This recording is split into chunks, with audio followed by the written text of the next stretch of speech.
Ikem found himself on the streets asking questions inside his brain up and down. Who is my father? Not this man I see every day at home. Who is my mother?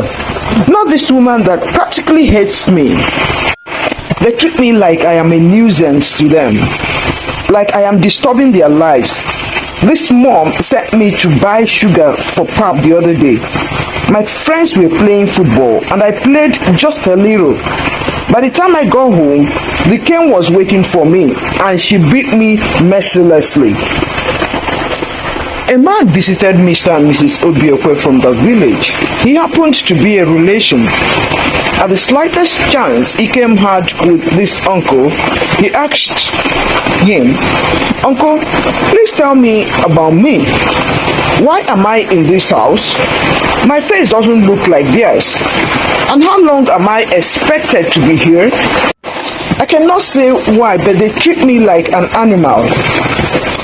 Uncle said, "Ikem, this world is a tough place for many, and especially for an orphan nobody wanted. We had a meeting when your mom and dad died because of some food poisoning they had. The issue of where to send you came up, and everyone behaved as if you were a heavy burden. I wanted to take you, but my wife begged me not to bring an extra child since we already had 11 kids. Both feeding and sleeping spaces are a problem up till today. But here, there are no children and they were the only couple that could take you. You just need to respect and obey them. That way you have them standing as parents to you. You have food and shelter. You are already 12 and soon you will be all grown up." "Okay, uncle, thank you," said Ikem. While uncle was there, he was better treated. Mrs. Obiokwe would call him as if they had been best of friends. "Ikem dear, get me a cup of water please," followed by a thank you. Ikem wouldn't be deceived. He knew clearly that this mellow and nice treatment came because an uncle was around. The moment uncle left, Ikem left too. He walked into the open arms of bad street boys. He immediately became a good apprentice. The skinny body meant the big armed robbers could use him to get in through some burglar proofs by forcing just a little expansion of the bars. With that, they just get into somebody's home. This started a long, tough journey for Ikem. They also introduced him to drugs. From pickpockets to proper robbery, Ikem's life was going down the drain. One night, his robbery mentors had given him the plan of where they wanted to go to rob. He was to go in and enter through an expanded burglar proof as usual, then unlock the doors since many people leave their keys at the keyhole behind the doors. They had done all their checks, monitored the movement of the couple and entire household for some days. They knew that the couple was packing to go to another state in a day or two. He went in and the sitting room lights came on. Ikem froze. The others who had seen the lights come on fled. Ikem was a mere teenager in his early teens. The house was awake. They questioned him up and down to know who he really was and why he got involved with street boys. Because they didn't beat him, instead they wanted to show him kindness. He opened up to talk about himself and why he was a junior robber. And finally he said, "Yes, I joined the street boys, very bad boys, thieves and robbers. But down inside me, I don't and I never believed in that kind of life. I just didn't know where else to go to." They gave him an offer. "Stay with us and go to school to become somebody." He accepted. The next day, they moved to another city because the man, Mr. Obong, had been transferred to another city. And because the Obongs showed him an irresistible kindness, he decided to change. He was their handy son in the house since their own biological children had all left home to pursue their different careers.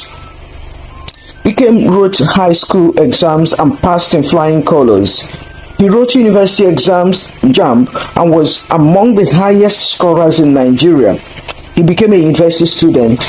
He went in to study electrical engineering and graduated in flying colors. He went for youth service and got close to a lady from another school. They were good friends. In Ikem's mind, he was thinking maybe this is the right time to talk about marriage. He spoke to the girl Uju.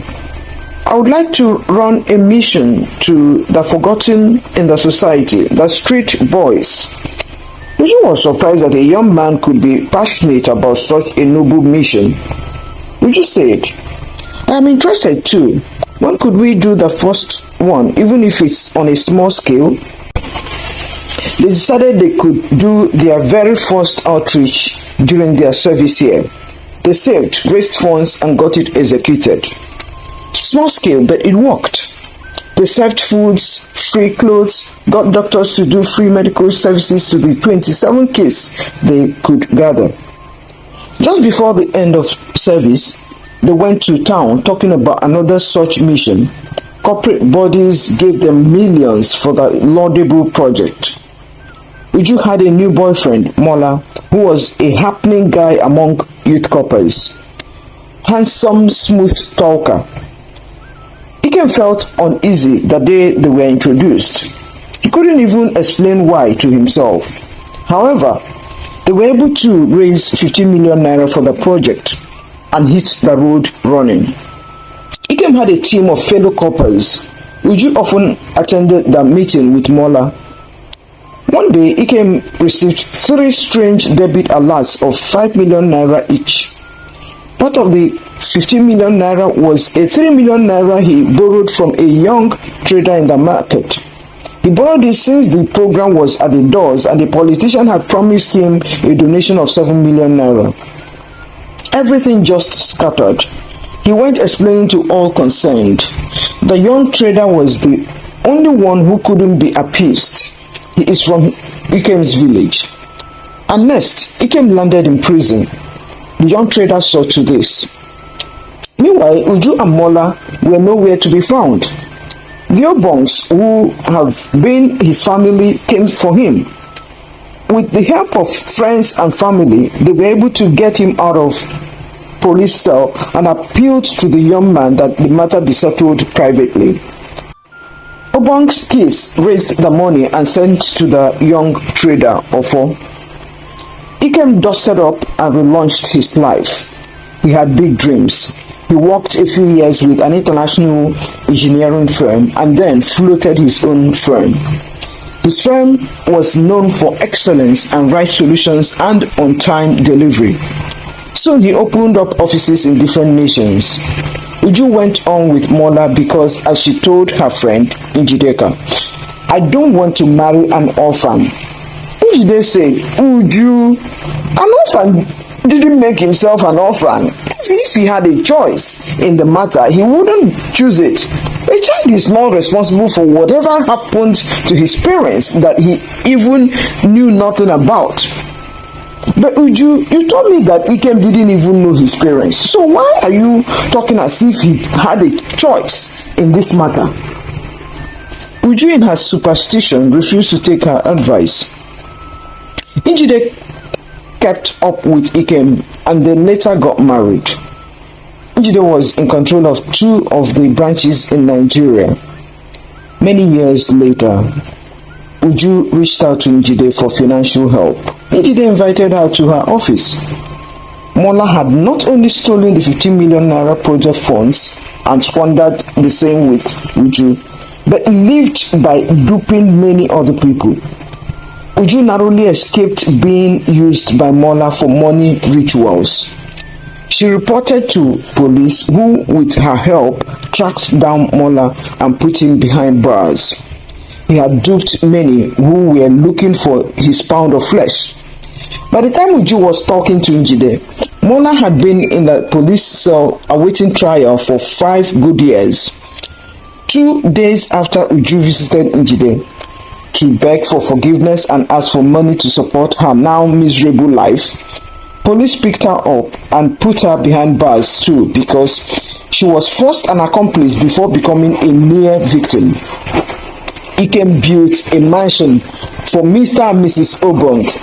He buys them a brand new car every 3 years. They go on all expenses paid vacation yearly on Ikem's company tickets. Njide and Ikem run missions to street kids thrice a year in 3 different states. Over 100 such kids are on their scholarships at different schools and grades. The king of his hometown gathered his cabinet and people to honor Ikem since he refused to take a chieftaincy title. He also has a foundation for orphans in his hometown. Wow! How many Ikems in the society could we help today?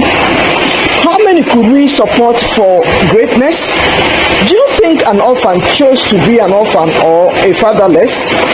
Is there something you could do to help even just one such child? Please share your thoughts with us in the comment section below.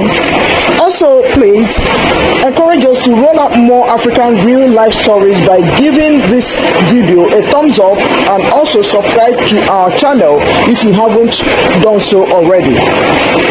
Yes, please remember to click the bell icon so you will be the first to know when we upload another very interesting story video. And please share our stories with your friends and family. Till our next video, remain amazing. Goodbye.